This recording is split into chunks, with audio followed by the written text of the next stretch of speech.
HTML and CSS part 1 के इस series में हम लैंग्वेजेस एंड टूल्स की कंसेप्ट जैसे कि URL, HTTP, DOM, ISP, DNS, domain hosting, website और इंटरनेट काम कैसे करता, नेटवर्क ट्रैफिक को फाइंड करना using dev tools, HTML and CSS के बेसिक्स और लास्ट में वैलिडेटिंग ऑफ वेब पेजेस, क्या वेबसाइट के इनसाइड गलतियों को कैसे फाइंड कर सकते हो और अपने वेबसाइट को कैसे वैलिडेट कर सकते हो। तो ये आपका कोर्स आउटलाइन होने जा रहा है। इस सीरीज को खत्म करने के बाद वेब डेवलपमेंट की दुनिया में आपका एक सॉलिड पकड़ फाउंडेशन पे रहेगी। लेक्चर नंबर 1 में हमने लैंग्वेजेस को डिस्कस कर लिया और रोड मैप देख लिया फ्रंट एंड डेवलपर बनने के लिए। इस लेक्चर में हम सबसे पहले एनवायरनमेंट को सेटअप करेंगे और उन टूल्स को देखने वाले हैं जिन टूल्स की नीड पड़ती है आपको एक वेबसाइट बनाने के लिए, और इसके बाद चले जाते हैं यहाँ पे की कंसेप्ट की तरफ और कोर्स को आगे बढ़ाएंगे। अब जब भी हमें वेबसाइट या तो कोड करना है किसी भी लैंग्वेज को तो हमें कोड एडिटर की नीड पड़ती है। तो बहुत सारे कोड एडिटर मौजूद है। फिलहाल हम इस कोर्स में यहाँ पे फॉलो करेंगे VS कोड को। अब VS कोड सर्च कर ले, ये फर्स्ट लिंक पे आपने क्लिक करना है और आपने यहाँ पे डाउनलोड पे क्लिक करके VS कोड को डाउनलोड कर लेना है। माइक्रोसॉफ्ट की तरफ से एक फ्री टूल और एक खूबसूरत सा टूल और एडवांस टूल्स हमें मिल जाता है और इसी का हम यूज करने वाले हैं कोड करने के लिए। अब जैसे ही आपने VS कोड को डाउनलोड कर लिया, नेक्स्ट हमने इसे इंस्टॉल करना है। तो इंस्टॉल करने के लिए इसके सेटअप पे राइट क्लिक करेंगे जो अभी हमने डाउनलोड कर लिया। रन एज एडमिनिस्ट्रेटर पे हमने क्लिक करना है। छोटा सा पॉपअप आ जाता है, आपने उसमें से यस सेलेक्ट फिर ओके पे क्लिक करना है और उसके बाद I accept the agreement, next पे क्लिक। और यहाँ पे कुछ चेक्स आपको मिल जाते हैं, ये चेक्स आपने लगा लेने हैं और चेक्स लगाने के बाद आपने नेक्स्ट पे क्लिक करना है और इंस्टॉल पे क्लिक। तो VS कोड यहाँ पे इंस्टॉल हो जाएगा।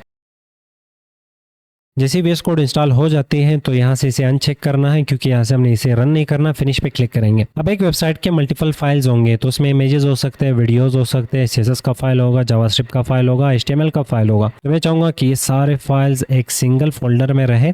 तो इसलिए ज़रूरी है कि आप हमेशा वेबसाइट को जब भी कोड करना चाहेंगे तो एक फोल्डर ज़रूर बनाएं। तो एक फोल्डर बना के आप उस फोल्डर के खाली एरिया पे राइट क्लिक करेंगे। फाइल को सिलेक्ट करके राइट क्लिक नहीं करना, खाली एरिया पे राइट क्लिक करके शो मोर ऑप्शंस। तो राइट क्लिक में आपको ओपन विद कोड का ऑप्शन मिल जाएगा, आप इस पे क्लिक कर ले। अब जैसे हम यहाँ पे VS कोड को रन करेंगे तो VS कोड के कुछ एक्सटेंशंस की हमें नीड पड़ेगी, पर उससे पहले हम यहाँ पे एक फाइल बना लेते हैं। अब जिस फोल्डर में हम VS कोड को रन करते हैं उस फोल्डर का यहाँ पे नाम आ रहा होता है और ये एक्सप्लोरर टैब से हमें पता चलता। तो ये साइड पे आपको जो आइकन दिख रहा है यही एक्सप्लोरर टैब है। अब यहाँ से इसे बंद और ओपन कर सकते हैं। अब हम यहाँ पे एक फाइल बना लेते हैं। तो यहाँ से हम फाइल बना सकते हैं, क्लिक करेंगे और फाइल का नाम कुछ भी रख लो, पर index.html। आगे हम HTML का कोर्स स्टार्ट करेंगे नेक्स्ट लेक्चर से। फिलहाल हमने यहाँ पे index.html नाम का फाइल बना लिया और उसमें शिफ्ट के साथ 1 की मैं प्रेस करूंगा तो यहाँ पे हमें इमिट कुछ कोड दे देगा। HTML का जो बॉयलर प्लेट कोड है जो हर वेबसाइट को बनाने से पहले जरूरी होता है वो हम यहाँ पे एक्सेस कर चुके हैं। अब हमें कुछ एक्सटेंशंस की नीड पड़ेगी कोड को रन करने के लिए, कोड को खूबसूरत करने के लिए या कोड को खूबसूरत दिखाने के लिए। तो उसके लिए आप एक्सटेंशंस वाले टैब पे क्लिक कर ले और यहाँ पे आपने सर्च करना है सबसे पहला टूल प्रीटियर। तो यहाँ पे फर्स्ट लिंक आपके सामने आ जाएगा और इसके नाम से हमें पता चल रहा है कोड को प्रीटी करना या तो फिर कोड को फॉर्मेट करना। इस टूल को 58 मिलियन लोगों ने डाउनलोड किया है। तो एक खूबसूरत टूल है जिसके थ्रू हम अपने कोड को फॉर्मेट कर सकते हैं। नेक्स्ट टूल होगा यहाँ पे लाइव सर्वर नाम का। तो यहाँ पे सर्च कर ले लाइव सर्वर, ये फर्स्ट लिंक आ जाएगा। लाइव सर्वर को यहाँ पे 65 मिलियन लोगों ने इंस्टॉल किया है। तो बहुत से डेवलपर इसे पसंद करते हैं और इस टूल के थ्रू हम अपने वेबसाइट को अपने कंप्यूटर में लाइव कर लेते हैं। लाइव करने के बाद मैनुअली हमें अपने वेबसाइट को रिफ्रेश करने की जरूरत नहीं पड़ेगी, लाइव सर्वर उसे ऑटोमेटिक रिफ्रेश कर रहा होता है। अब एक्सटेंशंस को कैसे यूज करना है ये हम कोड स्टार्ट करते वक्त सीख लेंगे। फिलहाल यहाँ पे एक और एक्सटेंशन है जो लाइव सर्वर के टक्कर में आ रहा होता है जिसे लाइव प्रीव्यू कहा जाता। तो आप लाइव प्रीव्यू सर्च कर लें, 9 मिलियन लोगों ने इसे इंस्टॉल किया है। तो आपको भी यहाँ पे इंस्टॉल का बटन मिल जाता, आप इसे इंस्टॉल कर लें। अब जैसे कोड लिखने के लिए हमें कोड एडिटर की नीड पड़ती है और कोड को रन करने के लिए हमें ब्राउजर की नीड पड़ती है क्योंकि कोड का रिजल्ट भी हमें देखना है। तो ब्राउजर की नीड हमें पड़ने वाली है, पर लाइव प्रीव्यू वाहिद टूल है जो कि ब्राउजर को यहाँ पे स्किप कर लेगा। तो आप यहाँ पे जैसे ही कोड लिख लेते हैं, अब इस कोड को रन करना है विदाउट ब्राउजर तो आपको यहाँ पे एक आइकन मिल जाएगा, लाइव प्रीव्यू का आइकन आप यहाँ पे ढूंढ लेंगे और जैसे आप इस पे क्लिक करेंगे तो इस साइड पे ये आपका जो कोड होगा, जो HTML का कोड होगा वो ब्राउजर की शक्ल में रन करके आपको यहाँ पे दे देगा। पर एक ही विंडो में आप यहाँ पे कोड भी लिख रहे होते हो और एक ही विंडो में आप यहाँ पे कोड को देख भी सकते हो। अगर आपको इस टाइप के आइकन्स चाहिए तो एक्सटेंशंस पे क्लिक कर ले और यहाँ पे सर्च कर ले VS कोड आइकन्स। यहाँ पे फर्स्ट लिंक आपके सामने आ जाएगा। इसे यहाँ पे 21 मिलियन लोगों ने इंस्टॉल किया है। तो इस वाले एक्सटेंशंस को आप इंस्टॉल कर ले और यहाँ से सेलेक्ट कर ले। आपके VS कोड में जो आइकन्स होंगे वो कुछ इस तरह से खूबसूरत हो जाएंगे। VS कोड में थीम चेंज करने के लिए फाइल पे क्लिक कर ले। यहाँ पे ऑप्शन होगा प्रेफरेंसेस और यहाँ पे होगा थीम्स और फिर कलर थीम और यहाँ से डिफरेंट टाइप के थीम्स होंगे आपके सामने। आप इनमें से जो भी थीम सेलेक्ट करना चाहते हैं 1 क्लिक से आप पूरा VS कोड का इंटरफेस चेंज कर सकते हैं। और थीम्स के लिए आप यहाँ पे एक्सटेंशंस को भी सर्च कर सकते हैं। जैसे कि मैं एक थीम का यूज करता हूँ नेक्स्ट जेलीफिश। आप इस थीम को यहाँ पे सर्च कर ले और यहाँ पे इंस्टॉल करके सेट कलर थीम और यहाँ से नेक्स्ट जेलीफिश को यहाँ से आपने सेलेक्ट करना है। तो आपका जो कोड है वो कुछ इस तरह से दिखने लगेगा। अब यहाँ पे हमारा जो कोड एडिटर का एनवायरनमेंट तो वो सेटअप हो चुका है। अब कोड को रन करने के लिए हमें एक ब्राउजर की भी नीड पड़ेगी। तो बहुत सारे वेब ब्राउजर्स होते हैं, तो आप इनमें से कोई भी एक डाउनलोड कर ले और इंस्टॉल कर ले। फिलहाल इस कोर्स में हम यहाँ पे फॉलो करेंगे मैक्सिमम टाइम्स गूगल क्रोम को। कोड करने से पहले हमें पता होना चाहिए कि एक वेबसाइट और इंटरनेट काम कैसे करता है। तो जब भी हम ब्राउजर को ओपन करके किसी भी वेबसाइट का एड्रेस टाइप करते हैं और एंटर करेंगे तो हमारे सामने यहाँ पे ये लिंक जनरेट हो जाती है। अब इस लिंक के मल्टीपल हिस्से होते हैं, जैसे कि ये HTTPS, और HTTPS एक प्रोटोकॉल होता है, www सब डोमेन होता है, और गूगल यहाँ पे वेबसाइट का नाम, और इसे हम सेकेंड लेवल डोमेन कहते हैं, और .com एक्सटेंशन होता है, या तो फिर हम इसे टॉप लेवल डोमेन कहते हैं। और एक्सटेंशन यहाँ पे चेंज हो सकता है, जैसे कि .us हो सकता है, .uk हो सकता है, .store हो सकता है, .pk हो सकता है। तो डिफरेंट टाइप के एक्सटेंशन होते हैं जो कि डिफरेंट टाइप के वेबसाइट का नीच डिफाइन कर रहे होते हैं। अब नीच का मतलब कि इस वेबसाइट में किस टाइप का डेटा होगा, जैसे कि मेजोरिटी यहाँ पे वेबसाइट जो है वो .com का यूज करते हैं, और .com मतलब किस वेबसाइट में किसी भी टाइप का डेटा आपको मिलने वाला, और अगर .store है तो इसका मतलब स्टोर के रिलेटेड इस वेबसाइट पे डेटा होगा। इसी तरह और भी बहुत सारे टाइप के एक्सटेंशन होते हैं। तो ओवरऑल हमारे सामने यहाँ पे जो लिंक जनरेट हो जाती है, इस लिंक को हम URL कहते हैं, और URL stands for uniform resource locator. URL का काम है इंटरनेट के ऊपर डेटा को अपलोड करना या इंटरनेट के ऊपर रिसोर्सेज को लोकेशन देना। रिसोर्सेज मतलब जैसे कि इमेजेस, वीडियोस, ऑडियोज, फाइल्स वगैरह। तो वेबसाइट के रिलेटेड जो डेटा होता है उसे हम रिसोर्सेज कह सकते हैं।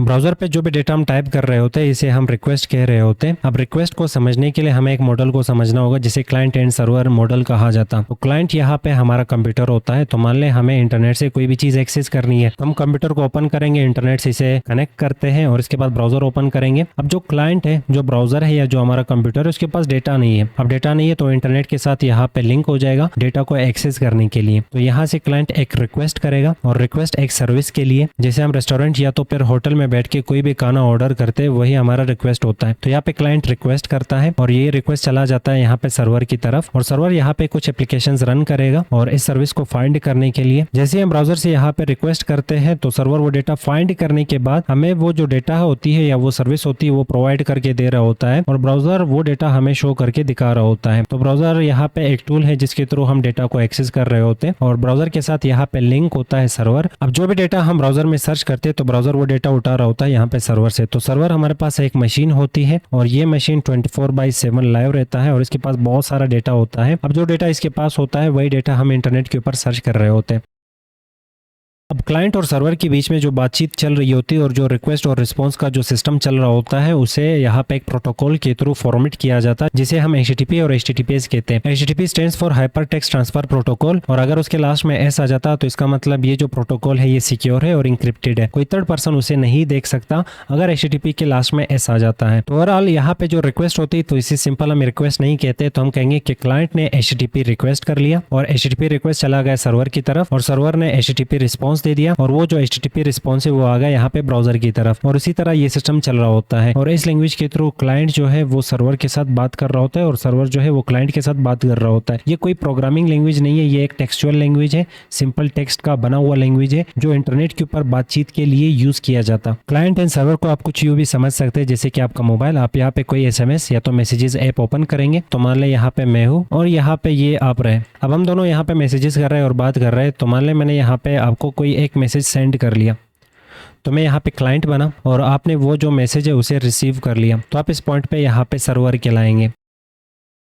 अब जैसे ही हम यहाँ पे कोई भी रिक्वेस्ट टाइप कर लेते हैं और एंटर करेंगे तो HTTP ये रिक्वेस्ट उठा के सर्वर की तरफ लेके जा रहा होता है। पर इस रिक्वेस्ट में यहाँ पे डिफरेंट टाइप की चीजें होते हैं, जैसे कि HTTP रिक्वेस्ट के मैसेज को हम यहाँ पे समझते हैं। तो सबसे पहले यहाँ पे रिक्वेस्ट का टाइप बताया जा रहा है कि किस टाइप का रिक्वेस्ट किया जा रहा है। तो यहाँ पे हम गेट करना चाह रहे हैं, इसी तरह पोस्ट होता है, अपडेट होता है, डिलीट होता है। ये चीजें आप व्हाट्सअप में देख चुके होंगे, या तो फिर फेसबुक वगैरह पे जब भी आप अपने पोस्ट वगैरह करते हो तो वहाँ पे देख चुके होंगे कि आपको डिलीट का ऑप्शन भी मिल जाता, अपडेट का भी मिल जाता। तो ये सारी चीजें सर्वर की तरफ हम रिक्वेस्ट कर रहे होते हैं कि हम गेट करना चाह रहे हैं एक वेबसाइट के होम पेज को, और उस होम पेज का हमेशा नाम होता है index.html। हर वेबसाइट के होम पेज का नाम होता है index.html। और नेक्स्ट यहाँ पे HTTP का वर्जन होता है, तो ये वर्जन चेंज हो सकता है। स्टार्ट में 1 था, फिर 2, फिर 3, और इस वक्त यहाँ पे लेटेस्ट HTTP का 3 चल रहा है। ये आगे अपडेट हो सकता है, 4 होगा, 5 होगा वगैरह। नेक्स्ट यहाँ पे होस्ट के बारे में इंफॉर्मेशन दी जा रही है कि जो index.html हमें चाहिए वो होस्ट किया गया है इस वाले लोकेशन पे या तो इस वाले URL पे। रिक्वेस्ट के रिस्पॉन्स को फुलफिल करने के लिए यहाँ पे लैंग्वेज बताया जा रहा है कि हम एक्सेप्ट करते हैं इंग्लिश, फिश को। अब जैसे ही रिक्वेस्ट चला जाता तो नेक्स्ट यहाँ पे रिस्पॉन्स, और रिस्पॉन्स की शक्ल में हमें ये वाली मैसेज मिल रही होती है। तो सबसे पहले यहाँ पे HTTP का वर्जन होता है जो कि वापस यहाँ पे 3 मैंने मेंशन किया, ये अपडेट हो सकता है और चेंज हो सकता है। नेक्स्ट यहाँ पे स्टेटस कोड होता है, अलग अलग टाइप के स्टेटस कोड होंगे, तो एरर के लिए अलग होता है। तो इस वक्त यहाँ पे 200, तो 200 ओके का मतलब कि यहाँ पे जो रिक्वेस्ट की गई है वो डेटा मिल चुका है, वो रिसोर्सेज मिल चुके हैं और वो हम एज अ रिस्पॉन्स इस डेट को और इस टाइम को लेके आ रहे हैं। यहाँ पे बात हो रही है सर्वर की, तो ये सर्वर की तरफ से मैसेज HTTP रिस्पॉन्स दे रहा होता है। और नेक्स्ट यहाँ पे कंटेंट का टाइप होता है कि किस टाइप का कंटेंट यहाँ पे आ रहा है रिस्पॉन्स में, जैसे कि यहाँ पे टेक्स्ट HTML, तो HTML यहाँ पे लैंग्वेज है और वही लैंग्वेज यहाँ पे गूगल को दिखा रहा होता है। तो यहाँ पे इसका कोड होता है और यही कोड ब्राउजर रीड करके हमें गूगल दिखा देता है। अब नेटवर्क ट्रैफिक को देखते हैं यूजिंग DevTools। तो आप किसी भी वेबसाइट को विजिट करके उस वेबसाइट में राइट क्लिक कर ले, इंस्पेक्ट पे क्लिक कर ले, और इंस्पेक्ट पे क्लिक करने के बाद आपके सामने यहाँ पे एलिमेंट टैब आ जाएगा और इस साइड पे देखोगे तो यहाँ पे आपको 3 डॉट्स मिल रहे होंगे। इन 3 डॉट्स पे क्लिक करके आप यहाँ पे विंडो को अपने हिसाब से, जो डेवलपर टूल्स का विंडो है, इसे अपने हिसाब से सेट कर सकते हैं। जैसे कि हम यहाँ पे इसे लेफ्ट पे सेट कर सकते हैं, 3 डॉट पे वापस क्लिक करके इसे बॉटम में सेट कर सकते हैं, राइट पे सेट कर सकते हैं, और ये फर्स्ट ऑप्शन के थ्रू अनडॉक कर सकते हैं। अनडॉक का मतलब इसे बिल्कुल सेपरेट विंडो दिया जाए। अब इन टैब्स में हमारा जो काम है वो नेटवर्क टैब के साथ है, पर सबसे पहले आप यहाँ पे नेटवर्क टैब पे क्लिक करेंगे। जैसे आप नेटवर्क टैब यहाँ से सेलेक्ट करेंगे, इसके बाद जो भी आपने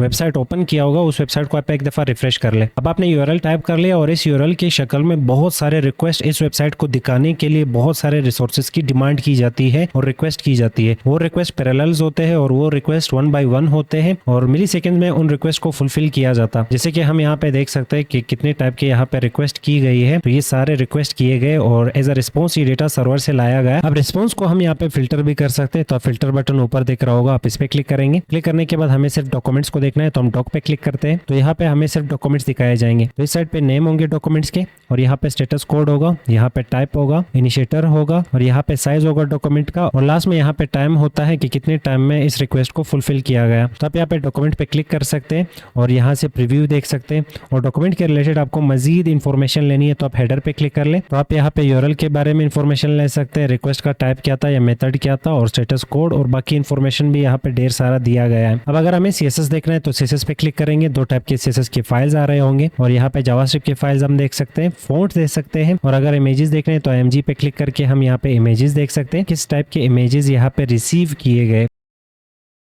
DOM stands for document object model. तो हमने देखा कि यहाँ से रिक्वेस्ट की गई और यहाँ से रिस्पॉन्स आ रही होती है, और हमने नेटवर्क टैब में देखा कि रिस्पॉन्स में हमें बहुत सारे रिसोर्सेज मिल रहे होते हैं, और उन रिसोर्सेज को कैसे रीड करना है ये क्वेश्चन है। उसके बाद ये वेबसाइट और UI कैसे तैयार करना। तो ब्राउजर को जैसे वो रिसोर्सेज मिल जाते हैं तो यहाँ पे DOM का यूज़ करता है, और DOM का यूज़ करके वो यहाँ पे पता करता है कि सबसे पहला एलिमेंट और कौन सा ऑब्जेक्ट सबसे पहले आएगा, फिर उस ऑब्जेक्ट के इनसाइड डायरेक्ट चाइल्ड कौन सा है, फिर उसके इनसाइड चाइल्ड कितने होंगे और कौन से चाइल्ड होंगे, उनको फिर यहाँ पे रेंडर किया जाता। फिर उसके बाद मजीद चाइल्ड, जैसे कि इसके मजीद चाइल्ड्स हो सकते हैं और इसी तरह इसके मजीद चाइल्ड्स हो सकते हैं।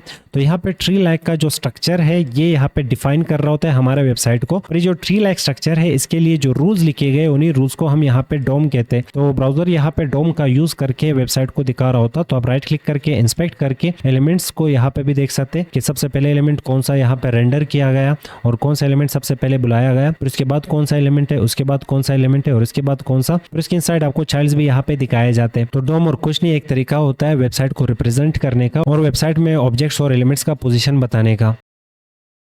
तो जब भी हम यहाँ पे अपने कंप्यूटर को ओपन करते हैं तो कंप्यूटर को ओपन करने के बाद हम यहाँ पे ब्राउजर को ओपन करते हैं, पर इंटरनेट तो होता नहीं हमारे कंप्यूटर में, तो हम यहाँ पे इंटरनेट का पैकेज लगाते हैं या तो वाईफाई खींचते हैं। तो किसी भी कंट्री में वाईफाई या तो इंटरनेट का जो सर्विस दिया जाता है उसे हम ISP कह रहे होते हैं। ISP stands for internet service provider. तो हम अपने कंप्यूटर को वाईफाई का सर्विस देने के लिए हम कनेक्ट हो जाते हैं यहाँ पे ISP के साथ, और ISP का काम है यहाँ पे जो इंटरनेट के केबल्स उस मुल्क में बिछाए गए उनका ख्याल रखना। अब जो वेबसाइट हम एक्सेस कर रहे होते हैं वो ISP तो हमें नहीं देता, क्योंकि ISP का काम है सिर्फ वो केबल्स का ख्याल रखना और हमें इंटरनेट के साथ लिंक करना। नेक्स्ट यहाँ पे रोल आ जाता है DNS का, और DNS यहाँ पे रोल अदा करता है सर्वर की इनसाइड। क्योंकि जब भी हम कोई भी वेबसाइट बना लेते हैं तो मान लें हमने एक वेबसाइट तैयार कर लिया, अब इस वेबसाइट को हमने लाइव भी करना है, क्योंकि ये वेबसाइट हमारे कंप्यूटर में तो कोई और इसे देख नहीं सकता। तो इसे लाइव करने के लिए हमें नीड पड़ती है होस्टिंग की, और होस्टिंग के लिए हम यहाँ पे सर्वर का यूज़ करते हैं। तो मान लें हमने अपने वेबसाइट यहाँ पे सर्वर को दे दिया, क्योंकि सर्वर एक पावरफुल मशीन है, 24/7 ये लाइव रहता। तो दुनिया के किसी भी कोने में किसी भी टाइम कोई भी इंसान हमारे वेबसाइट को एक्सेस कर सकता अगर हम वो सर्वर को दे देते हैं। तो जैसे ही ये वेबसाइट हमने सर्वर को दे दिया तो सर्वर इसके बदले यहाँ पे एक आईपी एड्रेस जनरेट कर लेता है, क्योंकि इंटरनेट के साथ कोई भी डिवाइस जब कनेक्ट हो जाता तो उसके लिए एक आईपी और इंटरनेट प्रोटोकॉल एड्रेस क्रिएट हो जाती है, और इसके थ्रू आप पता कर सकते हैं कि इंटरनेट के ऊपर डेटा कहाँ पे स्टोर है, जो स्पेसिफिक डेटा इंटरनेट के ऊपर अपलोड किया गया है। तो मान लें यहाँ पे गूगल को लाइव करने के लिए एक आईपी एड्रेस जनरेट हो चुकी होगी, तो गूगल को कॉल करने के लिए हम गूगल का नाम लेते हैं। ये आईपी एड्रेस कभी भी नहीं यूज करते हैं, क्योंकि इस आईपी एड्रेस को याद रखना मुश्किल होता है। जैसे कि आपका मोबाइल होता है तो आप किसी भी इंसान का जो कॉन्टेक्ट नंबर है उसको याद रखना मुश्किल होता है, पर आप उन कॉन्टेक्ट नंबर्स को यहाँ पे एक नेम से सेव करते हो अपने मोबाइल में। इन फ्यूचर जब भी आपने उस पर्सन को कॉल करना है तो आप उस कॉन्टेक्ट नंबर को भी यूज कर सकते हो। आप यहाँ पे टाइप कर सकते हो उस कॉन्टेक्ट नंबर को, या तो फिर जिस नाम से आपने वो कॉन्टेक्ट नंबर सेव किया हो उस नाम को भी आप यहाँ पे सर्च करके उसे कॉल कर सकते हो। तो सेम इसी तरह यहाँ पे सर्वर के इनसाइड होता है, तो आईएसपी यहाँ पे हमें इंटरनेट का सर्विस देता है और हमें यहाँ पे लिंक कर लेता है डीएनएस के साथ। अब डीएनएस यहाँ पे एक कंपनी होती है जो कि यहाँ पे वेबसाइट को नाम देता है और वेबसाइट को डोमेन नेम देता है। तो यहाँ पे सर्वर में बहुत सारे आईपी एड्रेस होंगे, उन आईपी एड्रेस को किसी नाम से सेव करना डीएनएस का काम है। तो मान ले यहाँ पे डीएनएस ने क्या किया, गूगल को उठा के यहाँ पे स्टोर कर लिया सर्वर के इनसाइड और उसके लिए एक आईपी एड्रेस जनरेट हो गई। अब जैसे ही यहाँ पे सर्वर में आईपी एड्रेस जनरेट हो गई तो आईपी एड्रेस के लिए यहाँ पे गूगल वालों के सामने एक लिस्ट आ चुकी होगी कि चलो इनमें से कोई एक नाम सेलेक्ट कर लो इस आईपी एड्रेस के लिए। जैसे कि आप यहाँ पे नंबर सेव करते हो तो इसके लिए अलग अलग टाइप के नाम होते हैं, आप उनमें से कोई एक नाम यहाँ पे इस कॉन्टेक्ट नंबर को दे देते हो। तो सेम इसी तरह उस लिस्ट में से गूगल वालों ने यहाँ पे सेलेक्ट किया होगा google.com। इसी तरह सारे वेबसाइट सर्वर के इनसाइड स्टोर हो रहे होते हैं। आईपी एड्रेस जनरेट होने के बाद डीएनएस आपको उस आईपी एड्रेस के लिए कोई नाम सेलेक्ट करने का कहता है और इसके लिए अलग से चार्जेस होते हैं। अगर आप किसी भी वेबसाइट का आईपी एड्रेस फाइंड करना चाहते हैं तो आप यहाँ पे एनएस लुकअप सर्च कर ले और क्लिक कर ले। क्लिक करने के बाद उस वेबसाइट का आप यहाँ पे नाम टाइप कर ले। जैसे मैं यहाँ पे नाम टाइप कर लेता हूँ google.com। सर्च करने के बाद यहाँ पे आईपी एड्रेस आपके सामने आ जाएंगे। तो ये जो फर्स्ट आईपी एड्रेस इसे हम कॉपी करेंगे, नेक्स्ट स्टेप में जाके हम इसे पेस्ट करते हैं यहाँ पे। अब जैसे पेस्ट करेंगे और एंटर करेंगे तो इसी आईपी के एड्रेस के बेस पे हमें गूगल मिल रहा है। और अगर आप चाहते हैं कि इंटरनेट के ऊपर केबल्स कैसे बिछाए गए, एक कंट्री को दूसरे कंट्री के साथ कैसे लिंक किया गया है, तो इसके लिए आप सर्च कर ले सबमरीन केबल मैप और इस पहले लिंक पे आपने क्लिक करना है। और इस टूल के थ्रू आप पूरे दुनिया में केबल्स का कनेक्शन और नेटवर्क के कनेक्शन देख सकते हो कि एक मुल्क को दूसरे मुल्क के साथ कैसे कनेक्ट किया गया है।